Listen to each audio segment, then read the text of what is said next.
Aisha, who's called the mother of the faithful in Islam, who saw how Islam works from Muhammad and his companions. So she got to see how Islam looks, and she got to see Islam forming in a society, Medina, where you had pagans and Jews and Muslims. You had pagans, Jews, and Muslims. And what is the takeaway for Aisha? Aisha says, I have not seen any woman suffering as much as the believing women. The believing women were the Muslims.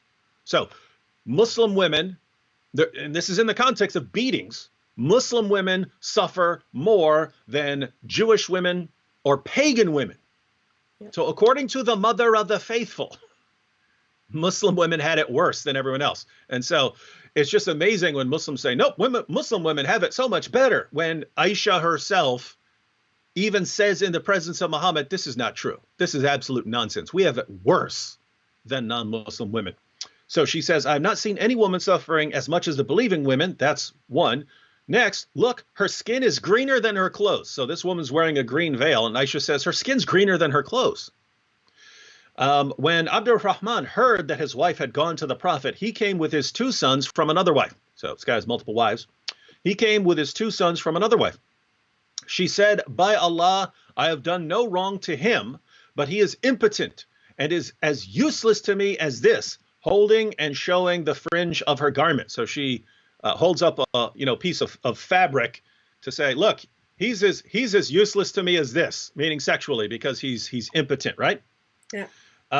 So Abdurrahman said, by Allah, O Allah's messenger, she has told a lie. So that's the accusation against her. He's lying. She's lying about him.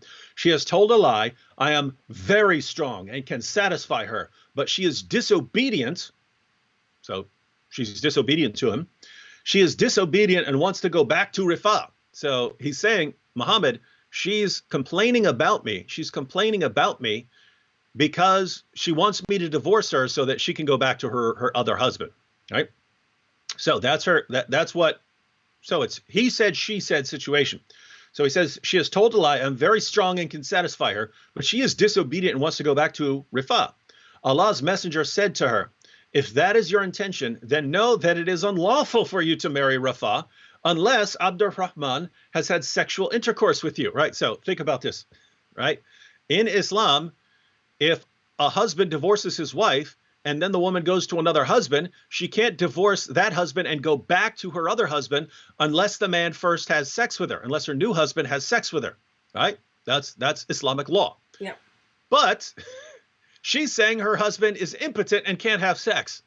So what does that mean? It means she's stuck with this guy who's beating her until her skin is green forever, and she can't leave him because she's saying he's impotent. So the only way she ever could leave this man, the only way she could ever the only way he could divorce her and she could go back to Rifa is if this husband has sex with her and she admits that she's lying about him being impotent. So let's go ahead and finish the passage. So Allah's messenger said to her, if that is your intention, then know that it is unlawful for you to remarry Rifa unless Abdurrahman has had sexual intercourse with you. Then the Prophet saw 2 boys with Abdurrahman and asked him, are these your sons? On that, Abdurrahman said, yes. The Prophet said, you claim what you claim, i.e. that he is impotent, but by Allah, these boys resemble him as a crow resembles a crow. So Muhammad rules, sorry, you're lying. You're lying about your husband. He's not impotent. He has 2 sons, so he's not impotent. So therefore you're lying, and end of discussion. So the whole situation is this woman was lying about her husband, saying he's impotent, and this caused him to enforce what Surah 4 verse 34 says. I'm sure he warned her first and then banished her to a separate bed, but then he beat her until her skin turned green, and that's all just fine with Allah. But we have a Muslim in the comments saying, if you do this, if you treat a woman like this, then you're going to hell. So Abdurrahman is going to hell, and anyone who actually does what Allah says, note it, guys, notice what it says. This is Allah speaking, and Allah says, if you fear rebellion from your wife, warn her, banish her to a separate bed, and beat her. This is a command. This is a command.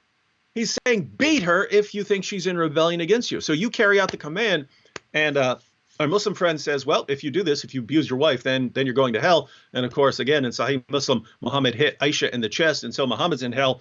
I disagree with everything else our Muslim friend there said, but on that part, I have no problem with it if he wants to say that Muhammad was in hell. And not just that. You have which of Muhammad's companions didn't beat their wives? Right? Yeah, I mean, we know certainly we have passages about Umar beating his wife, and someone stopped him, and then he had to tell him, hey, don't get in my business. My prophet Muhammad said a man will not be asked as to why he beat his wife, and so he used Muhammad's words to rebuke a man for stopping him from beating his wife. And so, gosh, I think he's just consigned most of Muhammad's male companions to hell because these guys are beating women like it was a sport.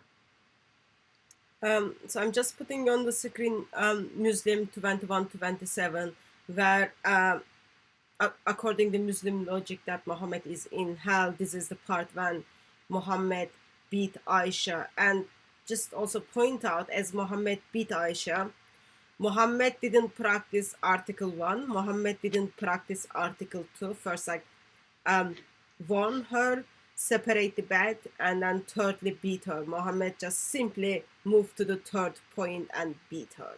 Mm-hmm. So while Muhammad enjoys his time in hell, Aisha expresses, yep, I never seen any woman suffered as much as Muslim woman. Mm-hmm. Sorry, there are lots of questions. We usually don't get that many questions. I'm just going to pick up some of them.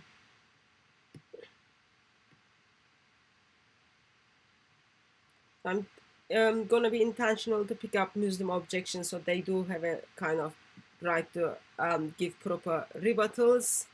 Mm-hmm. Surah 434.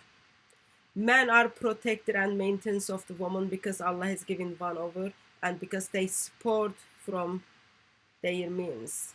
And this is just the verse, sorry, rest didn't come yet.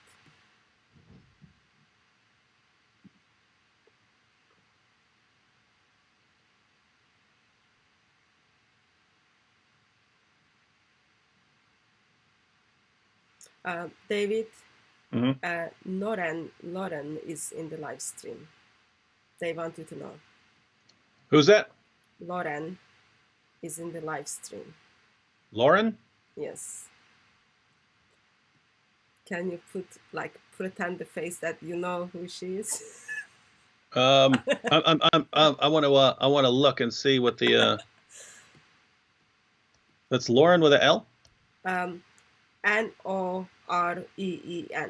Oh, Noreen, yeah. Oh, sorry. No, I blocked Noreen for Noreen was the one who was in a previous live stream, and that's the one where we said Noreen was saying, I can refute David, I can refute David, I can refute David. And so we actually stopped and said, okay, give us the refutation, give us the refutation of Sahih Muslim number 2286, where 2 entire chapters of the Quran were forgotten by the Muslims and are no longer in the Quran today. It can't be abrogation because these aren't the type of passages that would be abrogated. Abu Musa says specifically they were just lazy and forgot these entire chapters. How is this perfect preservation? Well, Noreen went and said in the here is my response. Yeah. But they don't seem to understand that comments with links are blocked on my channel because Muslims used to post links to porn to try and distract everyone during the live stream. So I had to block comments that have links in them. So they post these links and the links don't go through. But they go into a junk folder. Yeah. So Noreen was saying, I posted my refutation of your point. But so I had to go to the junk folder to find it. And it was a link. But then the link was just to random videos by some guy named Fareed that had nothing to do with anything. So Noreen was just flat out lying, trying to get people to click on a link. But the link didn't even get posted. And so notice this is a perfect example. Here's my refutation of what you guys said about chapters of the Quran coming up missing. Let me post links to completely random attacks against the things, against other things you're saying that have nothing to do with this topic. So it's a complete lie. And sorry, Noreen, but I mean, if you're going to come and try to lie to everyone, I'm going to block you. I don't have time for that. But notice, by the way, Hatun, notice what we did there, right? A Muslim said, I can refute what they're saying. And we actually stopped and said, we will give you every opportunity to refute what we're saying. In other words, we are inviting feedback and criticism. If you can defend your Quran, if you can defend your claims, we are giving you the opportunity. And the response was, well, I'll lie and change the subject. And this is Noreen bragging about being in the comment section. That is wow. The welcome to the world of Islam. Yeah, welcome to Islam. Yeah, it is very, very common deception and never proper respond or proper answer. Yeah, and even in my recent challenge, I challenged Muslims to show me one verse in the Quran that says the gospel has been corrupted, and they post some of the most nonsensical stuff that has nothing to do with anything, and they keep saying, "Okay, you said you would convert if we could show you this. Are you ready to convert now?" And it has nothing to do with anything I said. And so I don't know if they're just if the people who are commenting are this sloppy in their thinking, or if it's just deception or what. But gosh, this religion has an amazing impact on people's minds. I think the moment when people start hearing about Islam or start getting some kind of conversations about Islam, suddenly the brain cells, I don't want to be mean, seriously, I don't want to be mean, but the moment your brain cells, which were working very fine, suddenly they just get frozen and they don't do their job.